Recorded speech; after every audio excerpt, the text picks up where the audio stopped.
and welcome to the first edition of Quays Sports with me, Lars Magnus Royce. And me, Charlie Mulholland. Coming up in today's shows, we talk about everything Salford City, But first, we have some breaking news. Rochdale Hornets have announced 4 of their directors have resigned from the club. Yes, Denise Dawson, Martin Hall, Mark Harris and Gavin Reynolds have all left the board due to several issues. The board stated, after outlining the exact details of the number of pressing issues to members, we have felt we no longer have any other alternative. We are committed to ensuring a smooth handover and will remain in a supporting role until an election for a new board. We are willing to assist the new board with any sharing information and knowledge regarding the club's current situation and to complete any projects that are currently being at work. At the same time, we wish the club a very best success at these testing times.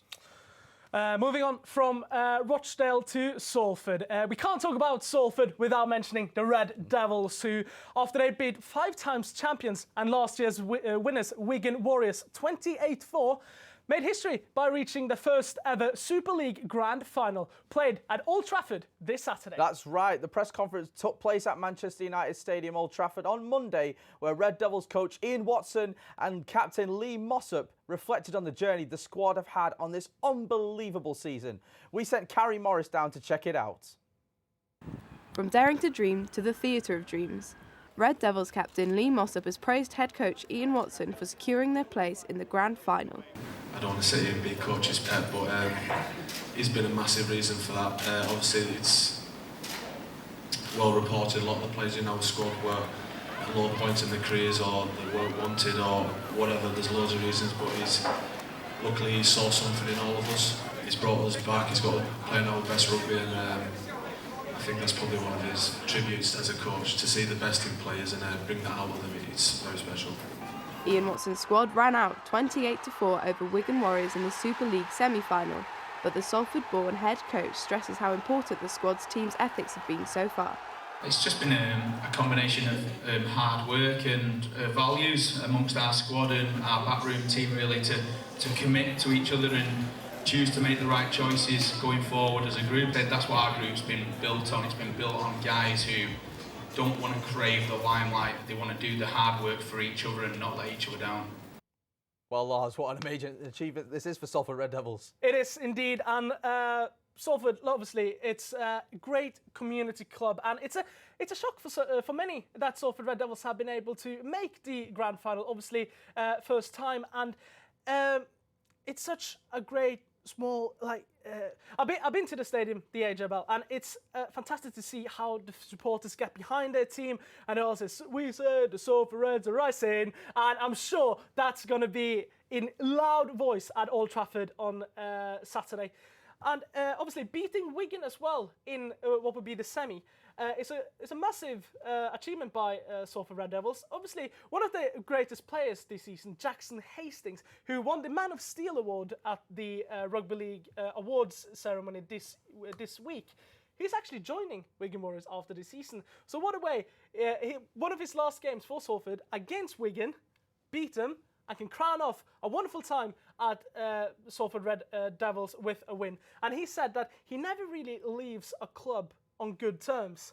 But now he can leave the club in the best term possible by winning the Super League final on Old Trafford on Saturday. Yeah, I'm happy to see where this rugby club has gone from, because every time that someone's mentioned Salford Red Devils over the last few years, it's always been teetering on relegation.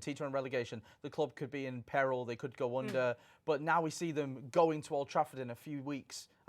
This weekend. It's insane. Yeah. And you look at their last results, they've had some overbearing results over Wigan Warriors. That was for this club. And you look at the statistics of the Super League Grand Final, which was brought in 1998, and you see that only 8 clubs have been there. This is the 8th club to make it, and Wigan Warriors and Warrington have absolutely dominated this Grand Final. It's just great to see where they've come from. But now we're going to talk about another member of Salford Red Devils, which is forward Tyrone McCarthy. He's the new coach of Salford University's rugby league team. However, he will be setting on to Old Trafford in 3 days' time with the club, and we came down to speak to him, didn't we? Alistair Hancock has more. Wait for you, don't stop before the crowd, don't stop before the crowd. Nice! From playing to coaching, Tyrone McCarthy has hinted at the possibility of his University of Salford Rugby League players having the opportunity of joining Salford Red Devils reserve side in 2020. Big opportunity with the reserves starting back at Salford next year, and that's kind of what I've said to the lads, is that if I spot anything, I'll be relaying that to the club, and hopefully there's a few surprises in there. The opportunity is there, it's just about lads taking it. I played university rugby myself, so I know first and foremost it's about having a good time, and that's what I want to bring to it, but I know you enjoy it more when you're winning, so hopefully we can have a bit of success on the pitch too. In what could be the most memorable week of his life, Tyrone McCarthy will take charge of his first Salford University Rugby League game as Salford face Bangor University on Wednesday. Just 3 days later, Salford Red Devils played their first ever Super League Grand Final against St Helens at Old Trafford. We were placed at the start of the year as possible relegation along with London.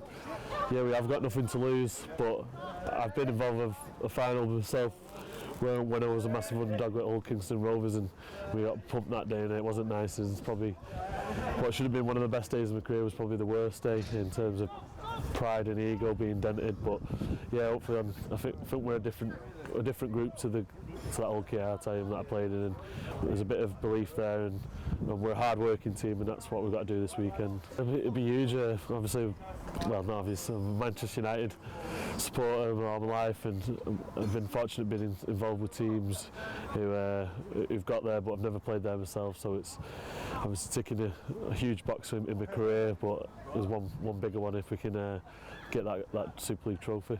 Members of the Salford University team say McCarthy's experience has already had an instant impact and that it will benefit them for the season. In class so far, like Super League forward, playing in the grand final, like just that experience he's got is just something else that you can always learn something from him. Just got all the lads, like all the new lads, nice and involved. He's not intimidated anyone, and I think it's been really, really good to just hammer the basics and sort of back to easy, normal stuff and get that right first. He's doing well, to be fair. He's getting about amongst the lads. He knows what the shooting game's about, so it's class, to be fair. It's good having him on board. McCarthy is also hoping his 10 years of playing professionally will help him succeed as coach. I've done a bit of coaching in previous clubs, and something that I've not done whilst I've been at Salford, so yeah, I'm looking forward to getting involved and obviously the opportunity ahead. Really excited about what the lads are going to produce. Obviously eager to see what some of them are capable of. Some encouraging signs over the last few weeks in training, but yeah, it's getting down to the hard work on Wednesday. No doubt one of the biggest weeks of his life, McCarthy will experience both sides on the pitch in just 4 days. Alistair Hancock, Salford Now. Now, from rugby to football, Salford City made history this weekend with their first ever away win in the Football League with a 3-0 win over Walsall. And Lars is going to talk us through the highlights. Yes, I am indeed, Charlie. And it started off great for Salford City. Salford City made some new signings recently. Among them, Craig Conway, who's come in on loan from Blackburn Rovers. He found another summer signing, Luke Armstrong, who scored his first goal for the Amis to put Salford 1-0 up against Walsall. And Salford, they went down there. Obviously, the result was 3-0, so they have to score more goals, don't they? Luke Armstrong fires the shot. It's saved. But Jake Jervis, who's been on the bench recently, he's come on and put in 2-0 for the Amis. But Walsall, they weren't, they were dangerous as well. Josh Gordon hit the post with a cracking effort, as we see here. Oh, it's a great effort, isn't it? That's a great effort, isn't it? But it wasn't enough to beat Kyle Ledren in the Salford City goal. Ibitore, he's not known for scoring goals. He scored 1 goal this season and he scored again in the playoff final. And here, he smashes it in to make it 3-0 to Salford City. That's an absolute rocket, that, Lars. What a performance, what a win. That's amazing. Well, let's talk about Salford City now. Yeah. So, first away win. Do you reckon this can make them pick up momentum? Well, you'd hope so, certainly, for Salford City. They've been in a rough spell recently. Lost the last home game 4-0, which wasn't great. So coming out of a 4-0 loss at home to be Walsall 3-0 away, that's a huge performance for Salford City, and should give them confidence going into the following games. And I said, you saw that this game is a, what shall I say, it's a bit of a tactical change from Graham Alexander. He changed from his trusted 3-5-2 to go to 4-4-2, getting more players, well, in attacking position, you should say. And you see fullbacks like Ibitore, Scott Wiseman, who are normally on the wing in a 3-5-2, even though they're playing as normal fullbacks in a 4-back formation, they still come bombing forward. And that shot from Ibitore just emphasises that even though we're playing forward to back, your fullbacks can still provide some attacking threat. So I feel that this was a great showing of the attacking quality that Salford City have, but haven't been able to show so far this season. Of course, and we've seen that Graham Alexander's been under a lot of pressure this season, 17th in the league. However, their up-and-coming results are looking in their favour. You've got Cambridge United, you've got Northampton at home, you have Mansfield away, you have Scunthorpe at home, but then Newport County, who are third in the league, which is going to be a tough challenge. Do you think with these up-and-coming fixtures that Salford can really mount a playoff push? Well, you've seen Salford City. They've been in difficult spells before. And if everything goes well, obviously, this will be the turning point for them because it's been a difficult spell. But we've seen last year, they made the playoff spots. Well, they were close to even get direct promotion. But they made the playoff spots and got promoted through the playoffs at Wembley. And there's no reason why Salford City can't do that this season. Although they are 17 in the league, as you say. But the league is so tight. A spell of 5 wins in a row, suddenly you're back amongst it, you're up there.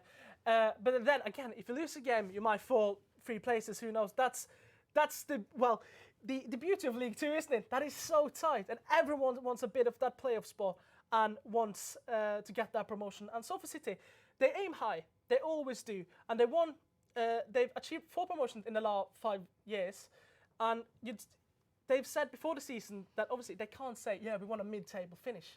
They want that promotion. They want to do everything they can. And we see there's a bit of change in the squad as well. Craig Conway coming in, and we see players who have been loyal to the club in the National League and National League North even, like Tom Walker. Devonta Rodney has gone on loan. And new signing, Jake Beasley, has also left Salford City on loan, with Craig Conway coming in.